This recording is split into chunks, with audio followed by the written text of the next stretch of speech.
The telegram arrived on the hottest day of August, 1882, and with it came the news that would seal Martha Brennan's fate in the eyes of every soul in Abilene, Kansas. Dr. Harrison's official declaration that her womb was damaged beyond repair, rendering her incapable of bearing children and therefore, in the harsh language of frontier society, worthless as a wife. Martha stood in the dusty street outside the telegraph office, the paper trembling in her hands as sweat trickled down her spine beneath her simple cotton dress. She was 23 years old, with auburn hair that caught the sunlight like burnished copper and green eyes that had once sparkled with dreams of a family and a home of her own. Now those dreams lay shattered at her feet like broken glass. The diagnosis had come after months of examination following a riding accident 2 years prior, when her horse had thrown her against a fence post with such force that she had bled internally for days. The doctor in Topeka had been thorough, his examination painful and humiliating, and his verdict absolute. She would never conceive a child. The whispers started immediately. Abilene was a cattle town, rough around the edges but governed by strict social codes when it came to matters of family and propriety. Women were expected to marry, bear children, and maintain households. A woman who could not fulfill that biological imperative was seen as fundamentally flawed, a burden rather than a blessing. Martha's engagement to Thomas Whitley, the banker's son, was broken within a week. He did not even have the courage to tell her himself, sending his mother instead with a curt note about needing to consider his family's future. Martha's parents, God-fearing people who ran a small dry goods store, were devastated but tried to maintain a brave face. Her father, Samuel, was a quiet man who expressed his love through actions rather than words, and her mother, Rebecca, wept in private but held her head high in public. They assured Martha that her worth was not defined by her ability to bear children, but even they could not shield her from the cruel judgment of the community. Women who had once been friendly now crossed the street to avoid her. Men looked through her as though she were invisible. The minister's wife made pointed comments about God's will and the mysterious ways of providence, implications that Martha's condition was somehow divine punishment. 6 months passed in a fog of humiliation and isolation.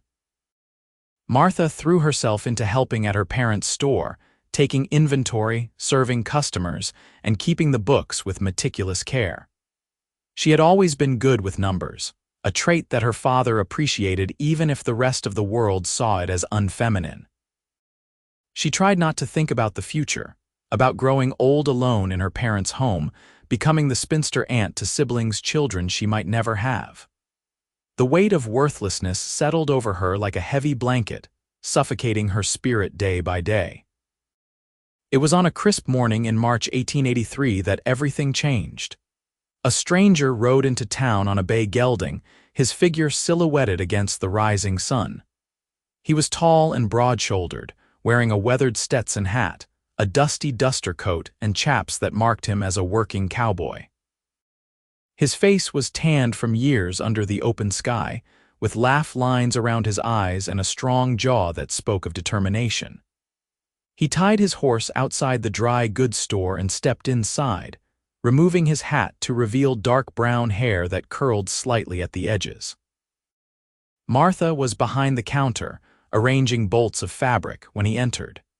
She looked up, expecting the usual dismissive glance or complete disregard she had grown accustomed to, but instead found herself meeting a pair of warm hazel eyes that looked at her with genuine interest and respect.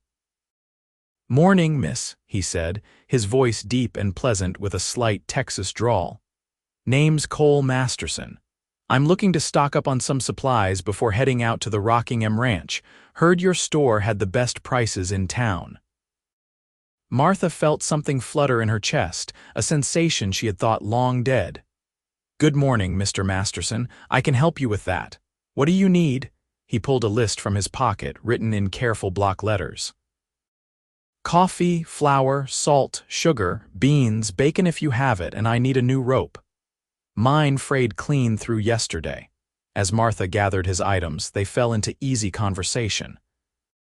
Cole was from a small ranch outside San Antonio, he explained, but had sold his share to his brother after their parents passed, and was heading north to work as a foreman at the Rocking M, one of the larger cattle operations about 15 miles west of Abilene. He had a way of talking that was both respectful and warm, asking her opinion on the quality of various goods and actually listening to her answers. When she recommended a particular blend of coffee that her father imported from New Orleans, he took her advice without hesitation. "You seem to know your business," Cole said with an approving nod. "That's rare and admirable." Martha felt heat rise to her cheeks. "My father taught me well. I've been helping in the store since I was a girl." "Well, he did a fine job of it." Cole paid for his purchases, his fingers brushing hers briefly as he took his change, and Martha felt that flutter again, stronger this time. "I'll be in town most Saturdays. Would it be all right if I came by again? I'm sure I'll need more supplies as I settle in." "Of course," Martha said, trying to keep her voice steady. "We're always happy to serve our customers." Cole smiled, a genuine expression that reached his eyes and made something warm bloom in Martha's chest. "I'm looking forward to it, Miss Brennan. Martha Brennan, Miss Brennan."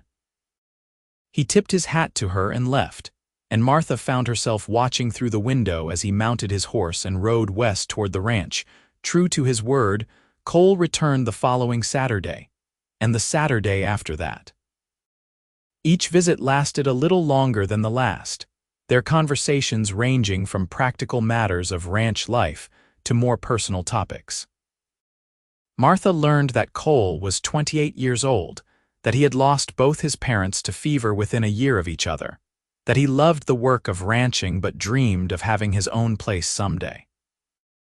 He was patient with difficult customers, kind to children who came into the store, and treated Martha with a respect and attention that she had almost forgotten existed.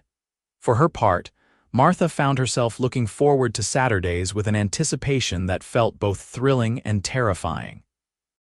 She took extra care with her appearance on those mornings, wearing her best dress and pinning her hair just so. She prepared interesting topics of conversation, wanting to be more than just the woman who sold him supplies.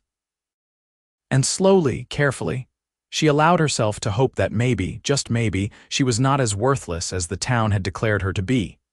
It was on his 5th visit that Cole finally asked the question that had clearly been on his mind. They were alone in the store, her parents having stepped out for lunch, and he set down the bag of cornmeal he had been examining. "Miss Brennan, I hope I'm not being too forward, but I've noticed that a woman as intelligent and lovely as yourself doesn't seem to have a beau.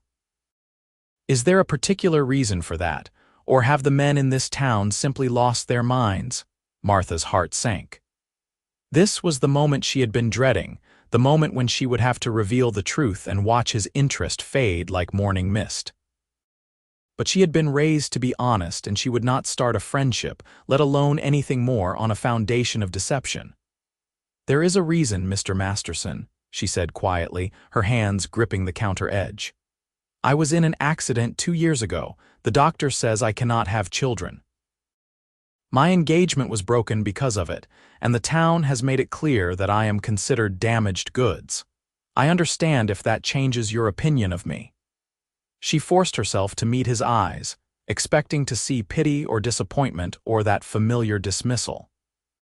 Instead, Cole's expression was thoughtful, his gaze steady and unwavering. "Does it hurt you? The injury, I mean. Are you in pain?" The question surprised her. "No, not anymore. I'm perfectly healthy in every other way." "And do you have a good mind and a kind heart?" "I like to think so." "Can you laugh and love and live a full life?" "Yes, but then I fail to see the problem." Cole leaned against the counter, his expression serious. "Miss Brennan, I'm going to be straight with you because I believe you deserve honesty. I came to Kansas to start over, to build a new life. The Rocking M has offered me a permanent position with good pay and the opportunity to eventually buy into a partnership. What I need is not a brood mare, if you'll pardon the crude comparison, but a partner. Someone intelligent and capable, Someone I can talk to at the end of a long day, someone who can manage a household and maybe help with the business side of ranching because God knows I'm better with cattle than I am with account books. He paused, seeming to gather his courage. I've been coming to this store every Saturday not because I need supplies, Miss Brennan, but because I enjoy your company. I admire your spirit and your strength. The fact that you cannot bear children doesn't change any of that. If anything, it tells me you've faced hardship with dignity, and that's the kind of woman I want by my side. Martha's eyes filled with tears, and she blinked them back fiercely. Mr. Masterson, you don't have to say such things out of kindness. I'm not a particularly kind man, Miss Brennan. I'm a practical one, and practically speaking, you're exactly what I've been looking for. He reached across the counter and gently took her hand. I'd like permission to court you properly, if you're willing. I know it's fast and I know the town will talk, but I don't much care what they think. I care what you think. Martha looked down at their joined hands, his calloused and strong, hers trembling slightly. Part of her wanted to pull away to protect herself from the possibility of more hurt and rejection. But a larger part, the part that had been slowly awakening over the past weeks, wanted desperately to take this chance at happiness. Yes, she whispered. Yes, I'm willing. Cole's face broke into a wide smile and he squeezed her hand gently. Then I'll be back tomorrow after church to take you on a proper outing if your parents will allow it. Her parents, when approached, were cautiously supportive. Samuel took Cole aside for a serious conversation about intentions and respectability, while Rebecca watched Martha's face with a mixture of hope and worry. They had seen their daughter suffer, had watched her spirit dim under the weight of judgment and rejection, and they wanted nothing more than her happiness. But they also feared more heartbreak. Cole, however, proved himself to be a man of his word. He courted Martha with old-fashioned propriety, taking her on chaperone picnics, attending church with her family, and engaging in long conversations on the porch swing while her parents sat discreetly inside.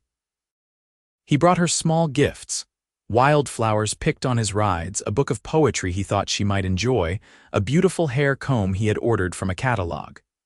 He told her about his work at the ranch, the challenges of managing cattle and cowboys, his dreams of someday owning his own spread. Martha, in turn, opened up about her own dreams, the ones she had thought lost forever. She talked about wanting to build something meaningful, to have a home that was truly hers, to be valued for who she was rather than what her body could or could not do. She shared her love of reading, her skill with numbers, her secret dream of maybe keeping bees someday because she found them fascinating. The town, predictably, was scandalized. How dare that cowboy court the Barren Brennan girl? Didn't he know she was worthless? Surely he was after her parents' money, small though it was, or perhaps he was simply too naive to understand what he was getting into. The gossip swirled like dust devils, but Cole ignored it completely when Mrs. Patterson, the minister's wife, took it upon herself to warn him about Martha's condition. He looked at her with cold courtesy and said, I appreciate your concern, ma'am, but I'm quite capable of making my own decisions about my personal life. 3 months into their courtship, on a warm evening in June, Cole asked Martha to marry him. They were sitting by the creek at the edge of town, watching the sunset paint the sky in shades of gold and crimson. He had spread out a blanket and packed a simple meal, and as they finished eating, he turned to her with a serious expression. Martha, I know this is quick by some standards, but I'm not a man who wastes time when I know what I want. I want you. I want to build a life with you, to come home to you every evening, to face whatever challenges come our way together. Will you marry me? Martha's breath caught in her throat.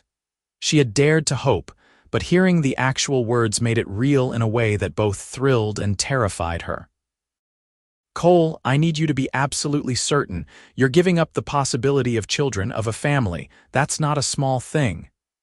I'm not giving up a family, Cole said firmly, taking both her hands in his. I'm starting one.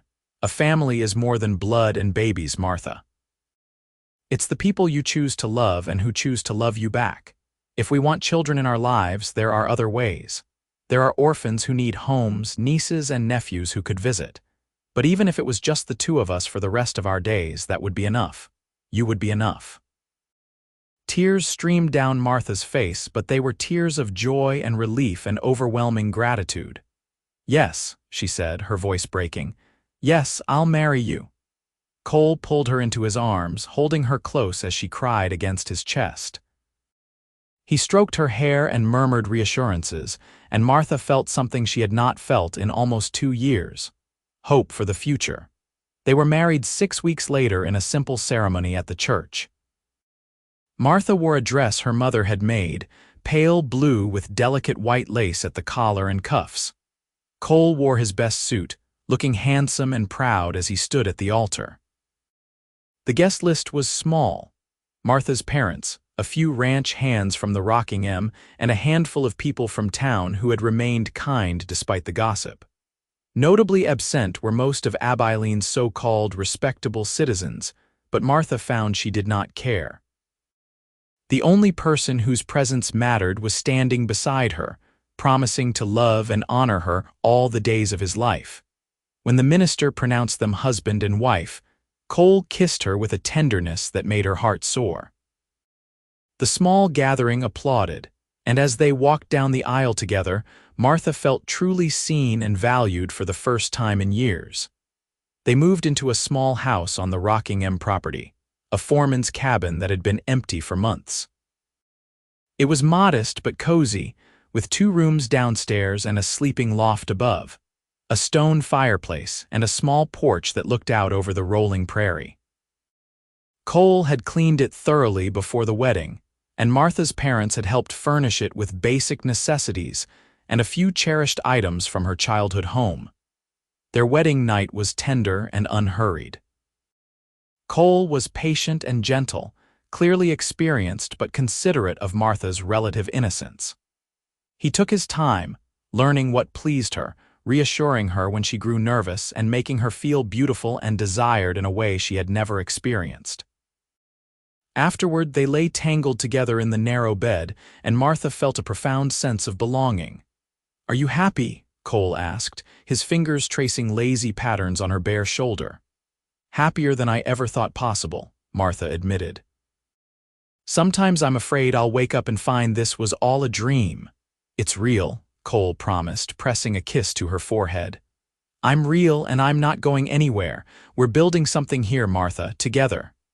The early weeks of marriage were an adjustment. Martha had to learn the rhythms of ranch life, the early mornings and long days, the unpredictability of weather and livestock. Cole was often exhausted when he came home, covered in dust and smelling of horses and cattle, but he always greeted her with a smile and a kiss. He never took her presence for granted, always thanking her for the meals she prepared and the care she took of their home. Martha threw herself into making the cabin a true home. She sewed curtains for the windows, planted a small vegetable garden, and learned to cook the hearty meals that Cole and the ranch hands needed. She also began helping with the ranch accounts, putting her skill with numbers to good use. The owner of the Rockingham, a gruff but fair man named Jeremiah Stone, was impressed by her neat ledgers and accurate calculations. "Your wife's got a head for business, Masterson," he said one evening when he stopped by to review the books. "Saved me 3 hours of work trying to make sense of these figures." Cole grinned, his pride in Martha evident. "She's a remarkable woman, sir. I'm a lucky man." As summer turned to autumn, Martha began to relax into her new life. The whispers from town faded into background noise, and she found herself part of a different community. The ranch families and workers who judged her by her character and contributions rather than her reproductive capacity. The other women on the ranch welcomed her, teaching her how to preserve food for winter, how to mend work clothes so they would last, how to treat minor injuries with herbs and poultices. It was during one of these gatherings, a quilting bee at the ranch's main house, that Martha met Elena Rodriguez, the wife of one of the senior ranch hands. Elena was a warm, outgoing woman with dark eyes and a ready laugh, and she took an immediate liking to Martha. I heard the town gave you a hard time, Alina said quietly as they worked on a quilt together. I want you to know out here we care about what a person does, not what they can't do. You're a good wife to Cole and a hard worker, that's what matters. Martha felt tears prick her eyes. Thank you. That means more than you know. Besides, Alina added with a mischievous smile, half the people in this world shouldn't be parents anyway, whether they can have children or not. The ability to create a baby doesn't make someone worthy, it's what you do afterward that counts. The friendship between Martha and Alina grew quickly, providing Martha with a confidante and ally. Alina had 3 children of her own, ranging from 8 to 14, and she often brought them to visit. Martha discovered that she enjoyed their company, playing games with the youngest and helping the oldest with her reading. The children, in turn, were drawn to Martha's patient kindness and the cookies she always seemed to have on hand. One evening, as they sat on the porch watching the sunset, Cole brought up a subject that had clearly been on his mind. Martha, I've been thinking. There's an orphanage in Topeka, children who need homes. If you wanted, we could inquire about adoption. Or if that's too much, too soon, we could just let things be as they are. I'm content either way, but I want you to know the option exists. Martha considered his words carefully. The idea of adoption had crossed her mind, but she had been afraid to voice it, worried that Cole might feel obligated to pursue it for her sake rather than his own desire. Would you want that? She asked. Truly, not just for me, but for yourself. Cole was quiet for a moment, his gaze on the horizon. I think I would. I like the idea of giving a child a chance at a good life, of passing on what my parents taught me, but only if you want it too. This has to be a decision we make together. I'd like to at least inquire, Martha said slowly. See what the process involves, what children are available. We don't have to make any commitments yet, but I think I'd like to explore the possibility. They wrote to the Topeka orphanage the next week, explaining their situation and expressing their interest in adoption. The response came a month later, a formal letter outlining requirements and inviting them to visit to meet the children. The orphanage was run by the Sisters of Mercy, Catholic nuns who dedicated their lives to caring for abandoned and orphaned children. They would need to provide references, proof of income, and undergo an interview process. Cole and Martha prepared carefully for their trip to Topeka. They gathered letters of reference from Jeremiah Stone, the minister who had married them, and several respected members of the ranch community. They dressed in their Sunday best and made the long journey by train, arriving at the orphanage on a gray November morning. Sister Catherine, the nun who managed the adoptions, was a small woman with sharp eyes and a no-nonsense manner. She interviewed them thoroughly, asking about their marriage, their finances, their faith, and their reasons for seeking to adopt. I must be frank with you, Sister Catherine said, her gaze direct. Most couples who come here are seeking infants or very young children. We have many older children who are often overlooked, some with difficult pasts or special needs. Are you open to considering all possibilities? Martha and Cole exchanged glances. They had discussed this on the train ride, agreeing that they wanted to help a child who truly needed a home, regardless of age. Yes, Martha said firmly. We're open to meeting any child who needs a family. Sister Catherine's stern expression softened slightly. Very well. Let me introduce you to some of our residents. They spent the afternoon at the orphanage, meeting children of various ages. It was heartbreaking to see so many young faces marked by loss and hardship, but Martha was struck by their resilience and hope. They met a pair of siblings, 7-year-old twins who clung to each other, a quiet 10-year-old boy who loved books, a spirited 12-year-old girl with a sharp tongue and sharper wit. But it was a 5-year-old boy named Samuel who captured Martha's heart. He was small for his age, with dark curly hair and enormous brown eyes that seemed to hold the weight of the world. According to Sister Catherine, Samuel had been brought to the orphanage 2 years earlier after his mother died of consumption, and his father, unable to care for him, abandoned him on the orphanage steps. He was a sweet child but painfully shy, rarely speaking and often standing apart from the other children. When Martha knelt down to his level and smiled at him, Samuel studied her with those solemn eyes before tentatively reaching out to touch the lace on her sleeve. "That's pretty," he whispered, his voice barely audible. "Thank you," Martha said gently. "Would you like to sit with me for a bit?" Samuel nodded and allowed Martha to lift him onto a bench beside her.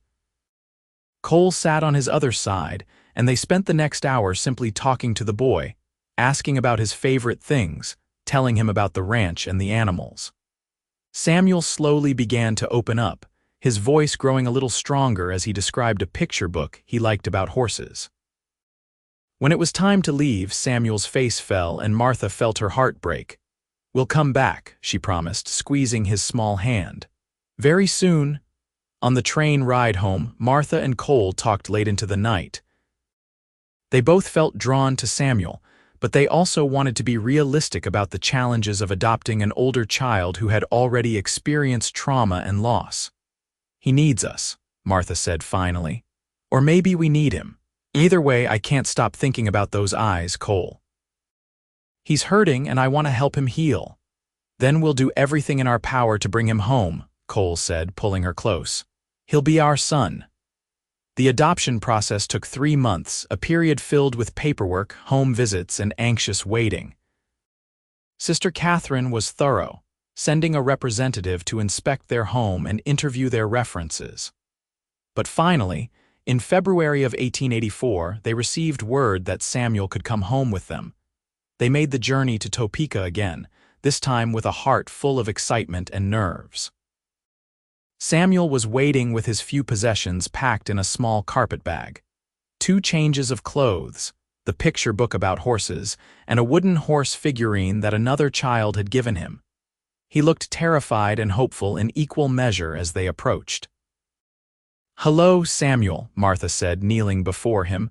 "We've come to take you home if you're ready."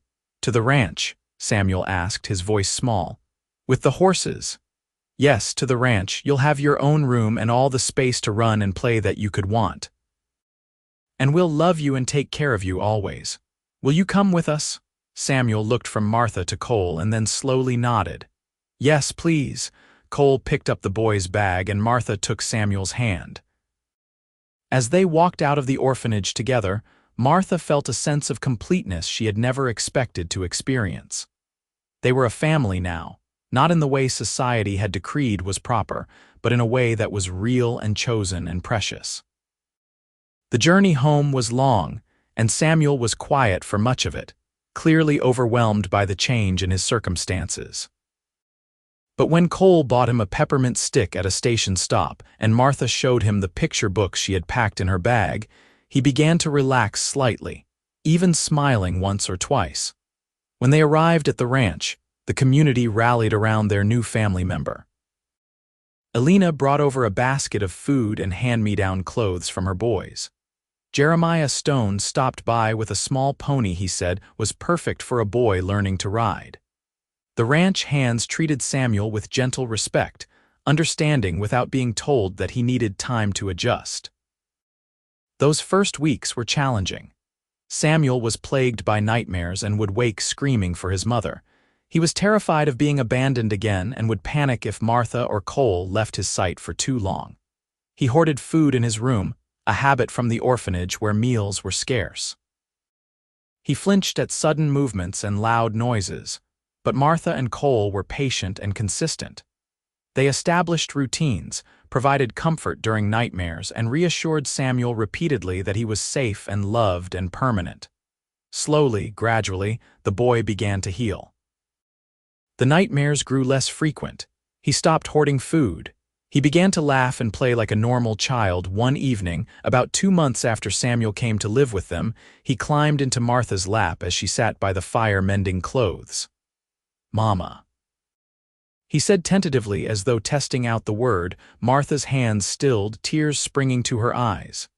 "Yes, sweetheart, I'm glad I came here. I'm glad you're my mama and Papa Cole is my papa." Martha hugged him tightly, breathing in the sweet scent of his hair. "We're glad too, Samuel." "So very glad." Cole, who had been pretending to read a newspaper but was clearly listening, looked over with suspiciously bright eyes and a wide smile. Life settled into a new rhythm. Samuel thrived in the open air and freedom of the ranch. He followed Cole around like a shadow when possible, learning about horses and cattle and the work of a ranch. He helped Martha in the garden and with household chores, taking pride in his contributions. He attended the small school that the ranch families had established, making friends with Alina's children and others. Martha discovered that motherhood suited her, even if it had come in an unexpected form. She loved the weight of Samuel's small hand in hers, the sound of his laughter, the way he would tell her elaborate stories about his adventures with the ranch dogs. She loved reading to him at bedtime, teaching him his letters and numbers, kissing scraped knees and celebrating small triumphs. Cole was equally devoted, spending his limited free time teaching Samuel to ride, whittle, and rope. He was patient with mistakes and generous with praise, and Samuel blossomed under his attention. The bond between father and son grew strong and true, built on mutual respect and affection. One evening, as they lay in bed after a long day, Cole pulled Martha close and said, "You know, the doctor was wrong." Martha looked up at him in confusion. "What do you mean?" He said. "You were barren. But you're not. You're a mother, Martha. You're Samuel's mother in every way that matters." The doctor measured the wrong things. Martha felt tears slip down her cheeks, but they were happy tears.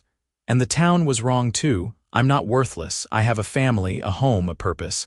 I have everything I ever wanted, just not in the way I expected. "You have me," Cole added, kissing her forehead. "And I have you, and we have Samuel. I'd say we're pretty blessed." As the seasons turned, their family continued to grow in love and strength. Samuel lost the haunted look in his eyes, replaced by the bright curiosity of a healthy, happy child. Martha's confidence blossomed as she realized that her worth had never been dependent on her body's function, but on her character, her choices, and the love she gave and received. The ranch prospered under Cole's management, and Jeremiah Stone made good on his promise to offer Cole a partnership stake. With Martha's careful management of the finances and her suggestions for expanding into new markets, they were able to save money and begin planning for their own ranch someday. When Samuel was 7, nearly 3 years after coming to live with them, Martha and Cole made another trip to the orphanage in Topeka. Samuel came with them this time, excited to show Sister Catherine how much he had grown. While there, they met a little girl named Rose, who was 4 years old with blonde ringlets and a missing front tooth. She had been abandoned at birth and had spent her entire life in the orphanage. Rose was boisterous and fearless, a complete contrast to the shy boy Samuel had been. When she met Samuel, she immediately declared him her big brother and demanded that he play with her.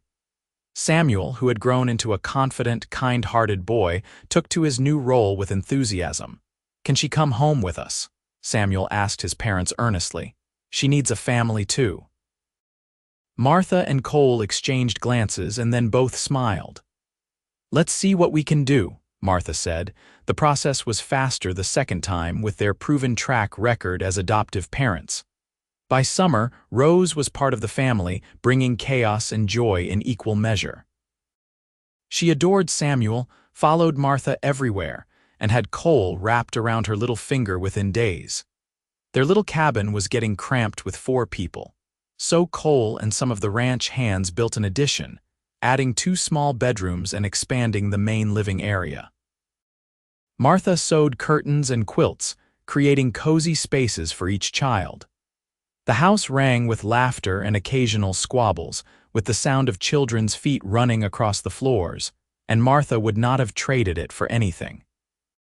The town of Abilene, which had written Martha off as worthless, could not help but take notice. Martha Masterson, the woman they had pitied and scorned, was thriving.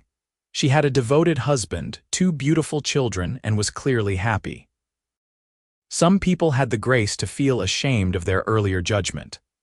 Others doubled down, insisting that adopted children were not the same as real children, that she was still somehow less than.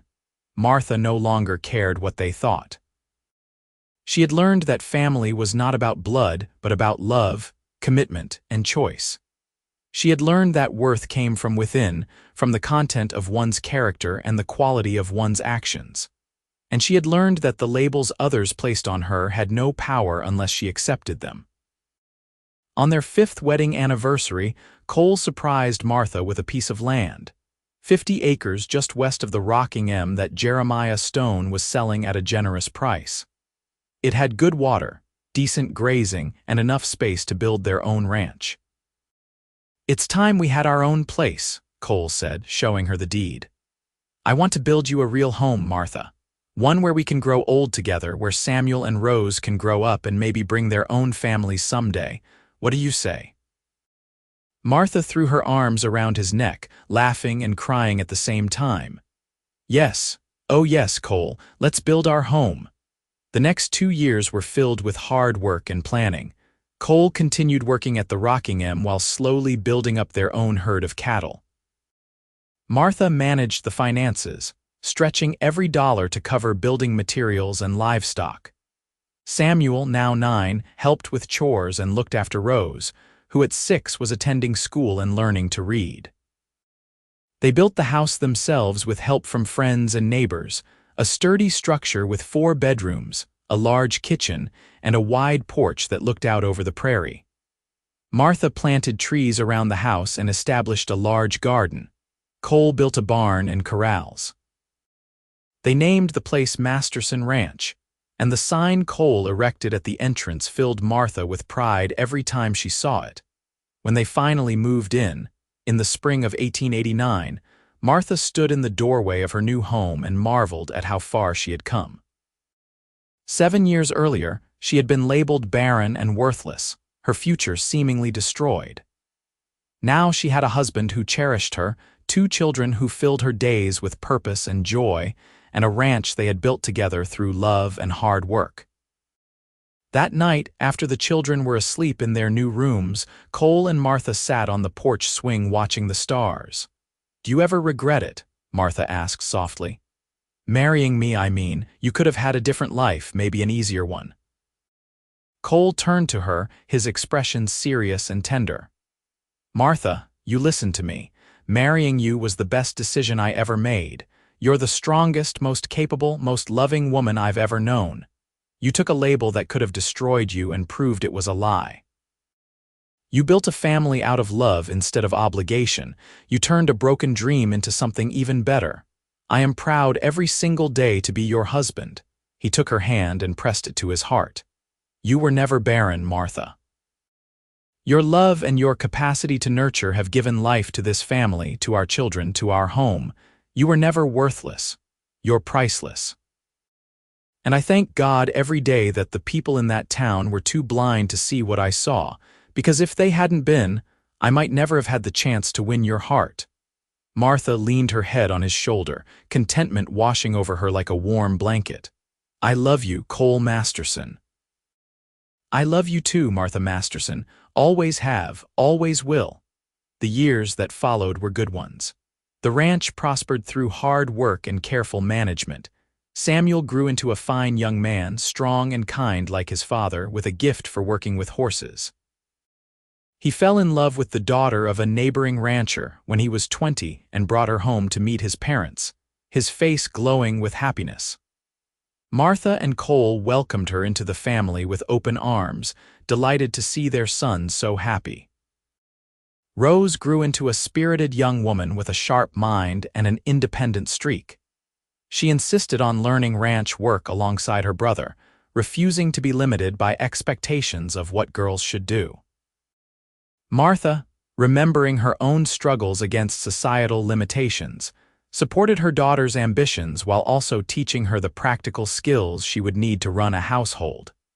When Rose was 16, she announced that she wanted to become a teacher. Martha and Cole, though they would miss her help on the ranch, encouraged her dream and helped her apply to a teaching college in Topeka. Watching their daughter ride away to pursue her education, Martha felt a bittersweet mixture of pride and sadness, but mostly pride. As Martha and Cole entered their 40s, they took in one more child, a 13-year-old boy named Jack who had been working as a ranch hand at a neighboring property under brutal conditions. When Cole discovered the boy was being beaten and starved, he confronted the owner and offered to take Jack off his hands. The man, eager to be rid of what he called a lazy mouth to feed, agreed. Jack was angry and mistrustful, his body bearing scars from abuse and his spirit seemingly broken. But Martha had learned much about healing wounded children, and she applied all her patience and love to helping Jack recover. It took nearly a year before Jack stopped flinching when Cole raised his hand, before he believed that meals would be regular and plentiful, before he trusted that this family would not abandon or hurt him, but gradually he healed. Cole taught him proper ranch work, treating him with respect and fairness. Martha taught him to read and write, skills he had never been given the opportunity to learn. Samuel and Rose, when they visited, welcomed him as their brother. And slowly, Jack transformed from an angry, frightened boy into a capable young man with hope for his future. By the time Martha turned 50 in 1907, the Masterson Ranch was one of the most successful operations in the region. Samuel ran the day-to-day operations with his father, while his wife managed the household and cared for their 3 children, making Martha and Cole grandparents. Rose had returned to Kansas after completing her education and was teaching at a school in Abilene, having married a young lawyer who adored her fierce independence. Jack had decided to stay on at the ranch, working as the foreman and proving himself invaluable. Martha's hair had threads of silver now, and Cole's face bore the lines of a life well lived, but their love had only deepened with time. They still sat on the porch swing most evenings, watching the sunset and talking about their day, their children, their dreams for the future. One evening, as 3 of their grandchildren played in the yard, Martha reflected on the journey that had brought her to this moment. "I was thinking about that telegram," she said to Cole. "The one that declared me barren all those years ago. If I could go back and tell that frightened, heartbroken girl what her future held, I wonder if she would believe me." "What would you tell her?" Cole asked, his arm around her shoulders. Martha watched her grandchildren, heard their laughter ringing across the ranch she and Cole had built together, thought about her 3 children who called her mother and meant it with their whole hearts. "I would tell her that the doctor was wrong about what mattered. That she would have a family, a big, beautiful family full of love and laughter. That she would be a mother and a grandmother, that her children would grow up strong and happy and good. That her worth had nothing to do with her womb and everything to do with her heart." Martha turned to look at her husband, her partner, her greatest blessing. "And I would tell her that she would be loved, deeply and completely, by the best man she could imagine." Cole kissed her softly. "I would tell her she was about to meet a cowboy who would see past the labels and the lies to the remarkable woman underneath. And that cowboy would be the luckiest man alive." As the sun set over the Kansas prairie, painting the sky in brilliant shades of orange and gold, Martha Masterson felt a profound sense of gratitude. She had been labeled barren and worthless, cast aside by a society that measured a woman's value by the narrowest of standards. But Cole had married her anyway, seeing not what she lacked but what she possessed: strength, intelligence, kindness, and an infinite capacity for love. And in doing so, they had both discovered that she was neither barren nor worthless. She had given life to a family built on love rather than biology, had nurtured children who desperately needed a mother, had created a home filled with warmth and acceptance. Her life had not followed the path she once expected, but it had led to something far more precious. A family bound not by obligation but by choice, a love that had weathered storms and grown stronger, and a legacy that would continue long after she was gone. The labels that had once defined her had been proven false by the simple act of living fully and loving completely. And as Martha sat on her porch surrounded by the family she and Cole had built together, she knew with absolute certainty that she was exactly where she was meant to be. Years continued to pass, each one adding new threads to the tapestry of the Masterson family. Samuel's oldest son, named Cole after his grandfather, showed early signs of the same gift with horses that his father possessed. Rose's children excelled in school, their mother's love of learning clearly inherited. Jack eventually married a widow with 2 children of her own, expanding the family even further. Martha took great joy in her role as grandmother, always ready with cookies and stories, with patient listening and wise advice. She taught her granddaughters that their worth came from within, not from others' expectations. She taught her grandsons to be kind and respectful, to measure their success by the content of their character.